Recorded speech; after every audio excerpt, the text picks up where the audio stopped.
नमस्कार विद्यार्थी मित्रांनो, अर्जुन स्टडी स्टुडिओ या यूट्यूब चॅनलवर आपल्या सर्वांचे स्वागत आहे। आज आपण इयत्ता 9वी विषय मराठी पाठ 7वा दुपार या पाठात स्वाध्याय बघणार आहोत। तर मित्रांनो, सर्वात अगोदर व्हिडिओला लाईक करा आणि चॅनलवर नवीन असाल तर चॅनलला सबस्क्राईब करून ठेवा, कारण की इयत्ता 9वीच्या सर्व विषयाचे स्वाध्याय आणि माहितीपूर्ण व्हिडिओ आमच्या चॅनलवर येतच राहतात।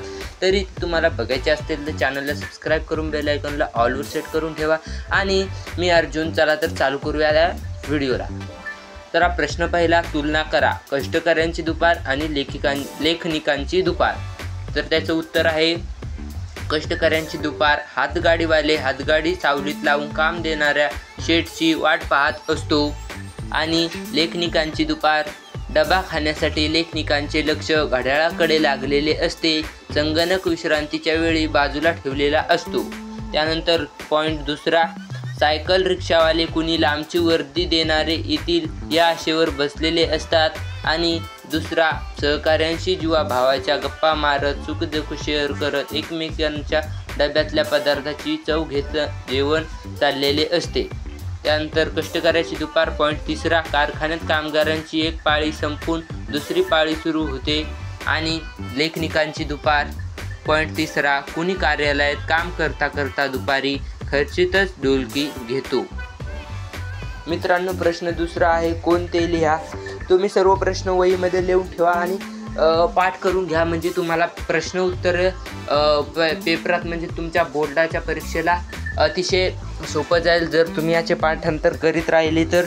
चला, दुसरा प्रश्न, दुपारला अभिमान वाटणारा मानवी घटक। उत्तर, गाडीवान व सायकल रिक्षावाले। आ, दुपारला आनंद देणारा घटक। उत्तर, शाळेतील मुले।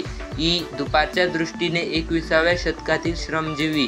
उत्तर, संगणकावर काम करणारे। ई, सृष्टीचक्रातील महत्त्वाचे काम करणारा घटक। उत्तर, दुपार मानवी जीवनक्रमातील दुपार। उत्तर, कर्तृत्वाचा काळ। उ, वृद्ध व्यक्ती दररोज आपल्या आयुष्याचे सिंहावलोकन करतात तो काळ। उत्तर, आयुष्याची संध्याकाळ। मित्रांनो, प्रश्न दुसरा झालेला आहे। आता प्रश्न तिसरा बघूयात। प्रश्न तिसरा, आकृतीबंध पूर्ण करा। दुपारची मानवी गुणवैशिष्ट्ये अशी आकृती तुम्ही काढू शकता, तुमच्या वहीवर बसत असेल तर, नाहीतर मग तुम्ही साध्या सरळ शब्दामध्ये सुद्धा लिहू शकतात। उत्तर आहे याचं, दुपारची मानवी वैशिष्ट्ये हे थोडं स्मॉल आहे, त्याच्यामुळे तुम्हाला दिसत तर असेल अशी अपेक्षा आहे। दुपारची मानवी गुणवैशिष्ट्ये, कार्यालयातील लेखिकाने थोडी डुलकी काढली तर त्याला माफ करते आणि काही क्षणांना उठवते। गाडीवानांना आणि सायकल ओढणाऱ्या कष्टकऱ्याला दुपार सलाम करते। कारखान्यातील कामगारांची कार्यशीलता कौतुकाने पाहते आणि आशीर्वाद देते। गमतीने रोज शाळेतल्या मधल्या सुट्टीचा आनंद घेते। त्याच्यानंतर प्रश्न चौथा बघूयात मित्रांनो, आहे डौलदार गिरीशिखरे धापास टाकू लागतात या विधानातील अलंकार ओळखून स्पष्ट करायचा आहे। उत्तर आहे, या विधानातील चेतना गुणोक्ती अलंकार आहे। अचेतन गिरीशिखरे मानवाप्रमाणे धापा टाकतात असे वर्णन केले गेले आहे। कह्यामध्ये डौलदार गिरीशिखरे धापास टाकू लागतात याच्यामध्ये कोणता आहे? चेतना गुणोक्ती अलंकार आहे। हे हा मुख्य प्रश्न आहे, अलंकाराच्या दृष्टीने व्याकरणामध्ये तुम्हाला परीक्षेत येऊ शकतो। प्रश्न पाचवा आहे। प्रश्न पाचवा तुम्ही स्क्रीनवर बघू शकता। तर मित्रांनो, प्रश्न पाचवा आहे, खाली काही शब्दाचे गट दिले आहे, त्या गटातून वेगळ्या अर्थाचा शब्द शोधायचा आहे। तर त्याच्यामध्ये उदाहरणं मित्र, दोस्ती, मैत्री, सखा, सोबती, मैत्री याच्यामध्ये आहे। प्रश्न 1 तुम्हाला असं मार्किंग करून दाखवतो, रस्ता, वाट, मार्ग, पदाचारी, पद। उत्तर आहे याचं पदाचारी। त्याच्यानंतर 2 नंबर आहे, पर्वत, नग, गिरी, शैल, शिखर।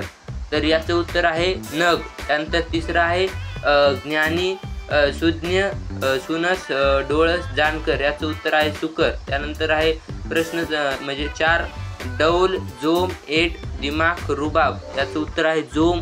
त्यानंतर आहे काळजी, चिंता, जबाबदारी, विवंचना, फिकीर। उत्तर आहे जबाबदारी। त्यानंतर प्रश्न 6 आहे सोमत, माझी।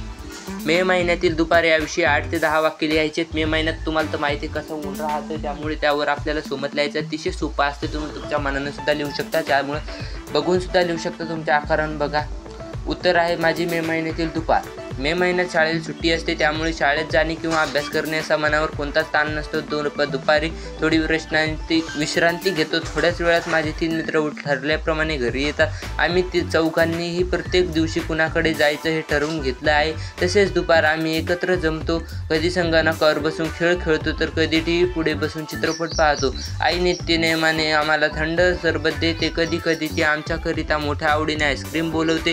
दुपारी आईस्क्रीम खाण्याची मजा काही औरच असते आणि शिवाय कूलरसुद्धा असतो. असे तुम्ही तुमच्या मनाने 2-4 पॉईंट अजून शिल्लक टाकून लिहू शकता आणि जर शॉर्ट उत्तर लिहायचं असेल तर याच्यातले 2-3 पॉईंट कमीसुद्धा करू शकतात. दुपार या ललित लेखातील कोणता प्रसंग तुम्हाला अधिक आवडला ते सविस्तर लिहायचे. उत्तर: मला शाळेतील मधल्या सुट्टीचा प्रसंग अधिक आवडला, कारण आम्ही जे करतो तेच लेखिकेने केले आहे. आमच्या आईने डब्यात काय दिले आहे याची उत्सुकता शिळगेला पोचलेली असते. आम्ही तो पटापट खातो, राहिलेल्या थोड्या वेळात मस्ती करतो. त्यामुळे हा प्रसंग वाचून ते सर्व दृश्य आमच्या डोळ्यांपुढे उभे राहिले, म्हणून हा प्रसंग आम्हाला आवडला. प्रश्न 7वा आणि शेवटचा आहे अभिव्यक्ती. मित्रांनो, प्रश्न 7वा आहे. 3ही ऋतूतील तुम्ही अनुभवलेल्या सकाळ व संध्याकाळचे वर्णन करायचे. उत्तर: मला उन्हाळ्यातील सकाळ खूप आवडते, कारण परीक्षा संपलेल्या असतात, त्यामुळे टँकमध्ये पोहणे हा माझा आवडता कार्यक्रम. मला मनसोक्त उपभोगता येतो आणि पावसाळ्यात ढगांमुळे कधी कधी सूर्यच दिसत नाही. हिवाळ्यात सूर्यकिरणात उभे राहावेसे वाटते, पण अभ्यास व शाळा यामुळे तसे करता येत नाही. मित्रांनो, अशा प्रकारे तुम्ही हा प्रश्नोत्तर सोडवू शकता. आणि मुख्य पॉईंट तुम्हाला शेवटचा प्रश्न मी माझ्या व्हिडिओमध्ये दिलेला नाही, कारण की तो तुम्हाला होमवर्क आहे. या हेतूने तुम्हाला तो प्रश्न सोडवायचा आहे. त्याचं प्रश्न आहे: पाठात आलेल्या दुपारच्या विविध रूपाचे वर्गीकरण करा. तर दुपार काही ठिकाणी अतिशय चांगल्या प्रकारचे कार्य करते. जसे पावसाळ्यात हिवाळ्यात दुपारीचे महत्त्व खूप वाढते, तसेच उन्हाळ्यात दुपारचे महत्त्व कमी होते. या वाक्यावर तुम्हाला असं उत्तर लिहायचे आणि तो प्रश्न तुम्हाला होमवर्क आहे, तो तुम्ही नक्की सोडवा. आणि कमेंट्समध्ये व्हिडिओ आवडला असेल तर कमेंट्समध्ये सांगा आवडला, किंवा असेच व्हिडिओ नवीन बनवत राहा. मी व्हिडिओ नवीन दररोज बनवत राहील आणि थोडा सपोर्ट करा, कारण की आपलं चॅनल नवीन आहे. नवीन व्हिडिओ टाकतो. 100 व्हिडिओ झालेत, परंतु अजूनसुद्धा आपलं चॅनल मॉनिटाईजसुद्धा नाही झालं आणि 1000 सबस्क्रायबरसुद्धा नाही झाले. कारण की जे 1000 व्हिडिओ लोक पाहतात, परंतु त्याच्यातला कोणी एक व्यक्ती असतो महान, कारण की तो फक्त 1000मधून 1 सबस्क्राईब करतो. मित्रांनो, प्लीज आमच्या चॅनलला सबस्क्राईब करून ठेवा, कारण की तुम्हाला दररोज अभ्यासाची एक पण माहिती कमी पडू देणार नाही. त्या तुम्ही लक्षात ठेवा आणि चॅनलला सबस्क्राईब करा. तर चला, मिळूयात एका नवीन व्हिडिओमध्ये. धन्यवाद.